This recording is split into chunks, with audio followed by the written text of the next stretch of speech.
My dad helped me buy my first house when I was 27. I was never spoiled, but my dad always had a lot of money, and when I wanted a house, he lent me a large amount of cash. The previous owners of the house were an elderly couple. As far as I know, the husband died many years before I moved in. The wife died just a few weeks before I bought the house. The son of the couple who sold me the house kept a lot of the furniture in the house for me, and he took only what he really needed or wanted, which made things easier for me, less furniture to buy. I did dump some of the more outdated stuff on the curb, though, including this old rocking chair that was sitting in the living room. A lot of the furniture just had an older, creepy vibe that I didn't want in the house. The next day, I was cleaning out more junk in the upstairs section of the house for most of the day. A lot of it was heavy lifting, so I'd take breaks in between, and this ate up most of the day. I didn't really get an ounce of sleep the night before. As I have a mild form of insomnia which affects me certain nights. That second night, having moved into the house, I went out to get some Chinese for dinner because I had no energy to cook. When I got back, I was disturbed to find the front door was unlocked. Now, I truly don't remember if I had simply forgotten to lock it or not.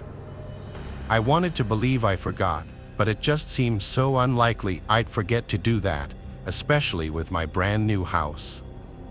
I started flicking on every light of every room on the main floor. The more light, the safer I'd feel. I then proceeded up the stairs to do the same there in the common area and in all 3 bedrooms. There was also a basement to the house that I'd only been down inside once at that point. It was not a big basement like you would expect, though. It was kind of just a small storage space where the washer and dryer happened to be.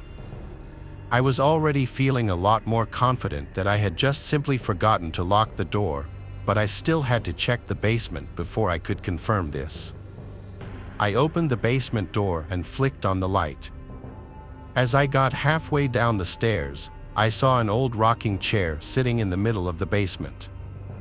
I didn't remember it being there the first time I saw the basement, and when I stood over it, I could swear it was the same rocking chair I had thrown away the night before. If not the same one, at least an identical one. I looked around the basement, though, and there wasn't anyone down there, so I did calm down just a bit. I headed back upstairs to eat my Chinese food. I remember leaving the basement door cracked open, which sat right next to the kitchen. I started hearing rickety creaking sounds from downstairs. I ran to the basement door and tried to turn on the light, but it wouldn't turn on this time. All I could think was, what the hell was that noise? I went to the kitchen, grabbed my flashlight from under the sink, and went a quarter of the way down the stairs with the flashlight beaming down to the bottom. I saw the rocking chair moving, and someone was sitting in it. It was an old woman with gray curly hair, glasses, and she was dressed in a pink nightgown. Her head slowly turned to be looking up at me. I gasped and left the basement, closing the door this time. I don't know what I was immediately thinking at that point. All I knew was I had to call the police. But when they came, they searched the whole basement with me, and we didn't find anyone. There were also no hidden compartments or exits down there where she could have escaped through. At a certain point, the cops started looking at me like I was crazy. I knew it, and pretty soon they left. I had the contact details of the son of the couple who owned the house before me, so I called him up around 8 or 9 p.m. and described the lady to the best of my ability. He sounded shocked and started to cry over the phone, saying I had perfectly described his mother and her favorite nightgown. He said he'd be right over. He got to the house within the hour, and we went downstairs together. He seemed to be in shock the whole time. I could see his hands shaking. He ended up leaving with the rocking chair after a while of talking with me and being very emotional. It may have been emotional for him, but it was the scariest thing I could have possibly ever witnessed with my own eyes. It still stands to be. I kept the basement door locked 24/7 after that, and I'd be scared to do laundry for months. But after half a year of nothing happening, it wasn't that bad. I only lived in that house a year and a half, though.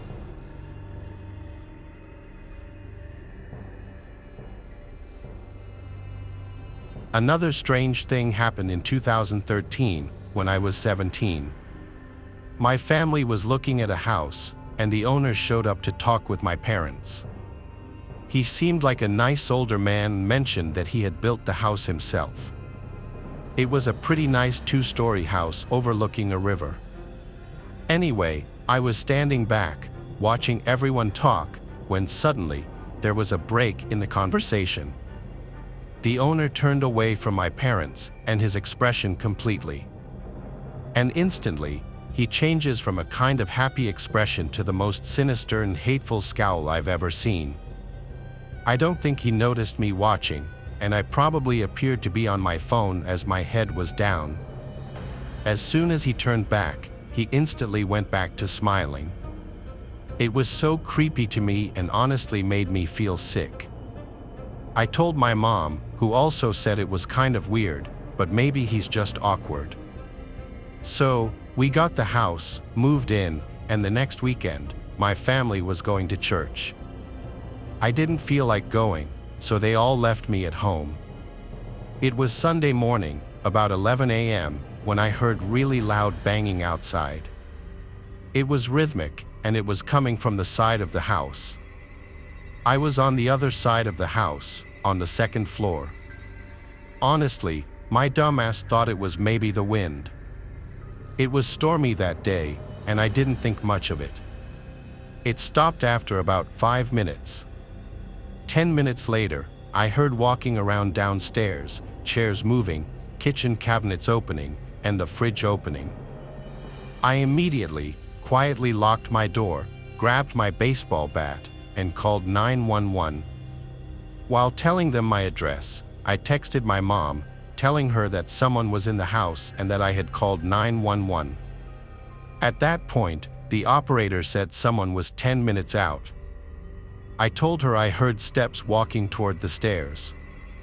Basically, the house is so thin, I could track where he was in the house. At this time, my mom responded that she was on her way, but she was 30 minutes away. Here's a 17-year-old, 5 feet 2 inches, 100 pounds girl, hunkered in her room, full well knowing that if he came in, he'd overpower me and take the bat. I was terrified. I heard him walk down the hallway toward my door, and I saw the handle turn and stop. It was locked. I heard him standing there, not moving. I could even hear his breathing. It felt like forever, but really it was about 10 seconds. I heard him turn, go back down, and I heard the back door open and shut. About 3 minutes later, the police pulled up. The 911 operator asked if I could let them in or if they needed to force their way inside. I knew he had left, so I let them in. No one was there, no sign of forced entry, nothing. When my mom got there, she looked at my stepdad and asked if he had changed the locks. He hadn't. I think the creepiest part, and what really validated my story, was that my mom had just vacuumed the hallway, and there were shoe prints larger than anyone in our house. The police hadn't even been up there, they stopped just outside my room.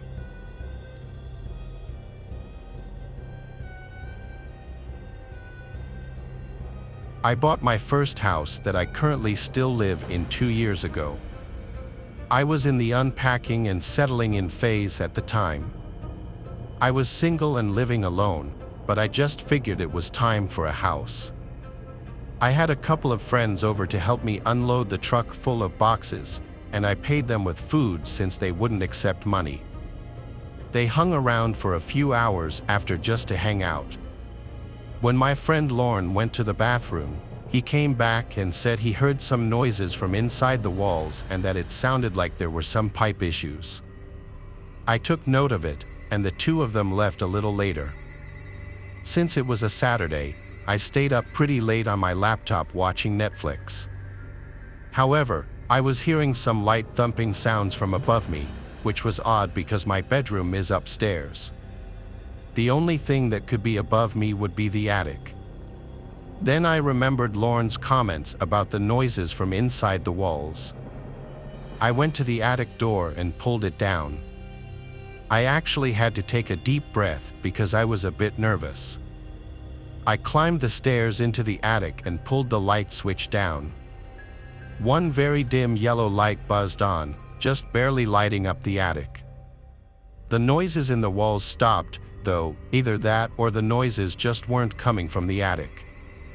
I imagined with no boxes up there yet, it was just basically a big empty space, and I could clearly see no one was up there. The only things in the entire attic were a couple of giant framed paintings leaning on one of the walls. I went back down to my room and tried to get some sleep, but I heard the noises again. Now I started to fear there was a small animal in the walls, like a raccoon. The sound still seemed to be coming from directly above my room. It had to be in the attic, so once more I went up into the attic and looked to where I thought would be directly above my bedroom. The thing is, the attic didn't seem to extend the entire length of the house, so there's a wall covering where the section above my room should be. I walked over to the wall just to listen for potential noises. And I did hear noises from the other side of this wall. Then I looked at the two paintings leaning on the wall and how they were slightly angled.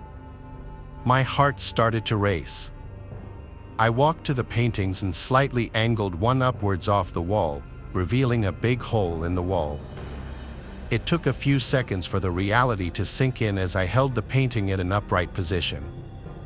The painting was suddenly pushed out of my grip to fall flat on the floor. I nearly had a heart attack. Out from the hole came the sickly-looking girl. She seemed to be high on something. She was shaking, making weird noises, and she would start this creepy laughing.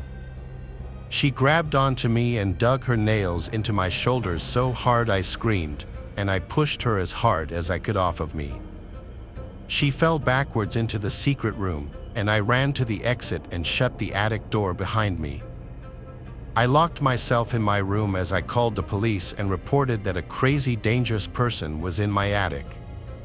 Cops arrived within 5 minutes. 3 cop cars ended up pulling up, and there were a total of 5 police officers in my house.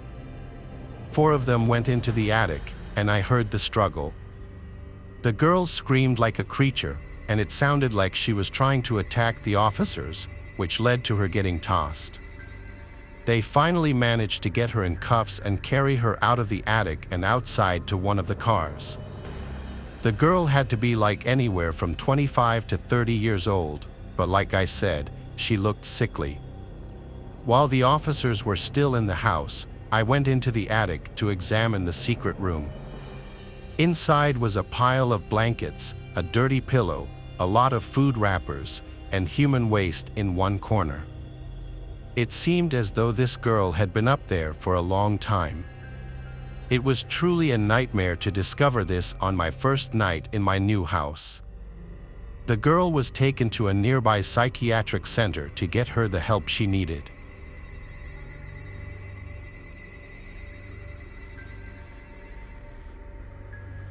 The story I just told actually happened to me when I was still living with my parents about 3 years ago. We moved to a new house at the end of 2019, right before the lockdown, and multiple things happened. One night, around 7 p.m., my mom and I were driving home from school. It's about a 20-minute ride. My mom has this weird habit of always checking who's behind us. That night, she noticed that a car had been following us for a few minutes. To be sure we weren't paranoid, we slowed down and made 2 rounds in a roundabout, but the car ended up cutting us off at full speed on the small road leading to our house. This wasn't a busy road usually, so we assumed we were just at the wrong place at the wrong time. Fast forward to the lockdown. At first, everything was going well, and we collectively decided to forget about the incident. By May, 2 months after the lockdown started and almost at the end of it, my sister was downstairs around 3 a.m., just hanging out in the living room. Just to give context, our house has lots of doors and windows in the living room. She noticed that one of the doors was slightly opening and assumed that someone had forgotten to close it and that the wind was blowing it open. But when she tried to push it to lock it, she felt like someone was putting their weight on it to open it. She screamed as loud as she could and ran upstairs to our parents. They went into the backyard to check if anyone was there, but they didn't see anyone, so we let it go as a one-time thing. But my mom wasn't reassured, so she started staying in the living room during the night to see if anything would happen. For the next few weeks, nothing happened, and she asked me multiple times to stay with her just to be her witness in case anything did happen. One night, around 1 a.m., we were lying on the couch, but the lights were off because I had a headache, and my mom was just scrolling through her phone. We saw a blinding light directed at our living room, which spooked me so much that I was completely paralyzed. My parents went into the backyard, but again, nothing. After that, we saw multiple lights and heard strange noises. On the surveillance camera, there were weird people at our gate, staring directly at our house. But since that's not technically illegal, we couldn't do anything about it. This continued for a few months, and it was driving my family insane.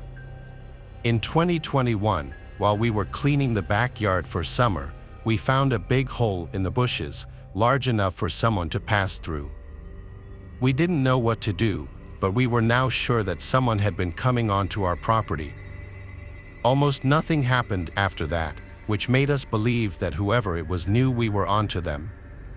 But we still don't have a clue about who it was, why they were doing it, or even if they intended to do something bad.